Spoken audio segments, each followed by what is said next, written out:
సరే, తప్పకుండా చెప్పండి అమ్మా. అమ్మ మరి బంగారం చాలా విలువగా ఎంచుతున్నావు కదా, మంచిది. అంతకన్నా విలువైంది ఏంటమ్మా? వజ్రమా? Okay okay. అంతకంటే విలువైంది? అవునమ్మా, చాలా మంది ఈ లోకంలో ఉన్నటువంటి బంగారం, వజ్రం, ఆస్తులు, బిల్డింగ్లు వీటినే విలువగా ఎంచుతున్నారు. కానీ వీటన్నిటికీ మించి విలువైనది మన ఆత్మ. అవునమ్మా, అందుకనే దేవుడు ఏం చెప్పాడంటే ఈ లోకంలో ఉన్నటువంటి అన్నీ సంపాదించుకుని తన ఆత్మను పోగొట్టుకుంటే ప్రయోజనం ఏంటని చెప్పాడు. దేవుడు మన ఆత్మను చాలా ప్రేమిస్తున్నాడు అమ్మా.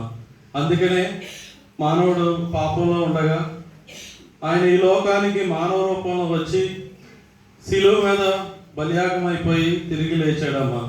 ఆయన వేడుకుంటే మన ఆత్మ కూడా దేవుని వద్దకు వెళ్తుందమ్మా. లేని ఎడల ఆ నిత్య నరకాగ్నిలోకి వెళ్ళిపోతుంది. అక్కడ మనం ఒక్క అవకాశం గురించి అడిగితే ఎంత అడిగినా సరే ఒక్క అవకాశం కూడా ఇవ్వదు. ఈ లోకంలో అవకాశాలు ఉండగానే మనం దేవుణ్ణి వెతకాలి, ఆయనకి మనం దొరకాలి. అవునమ్మా, అలాగైతే మేము కూడా ప్రార్థన చేసుకుంటాం అయ్యారు.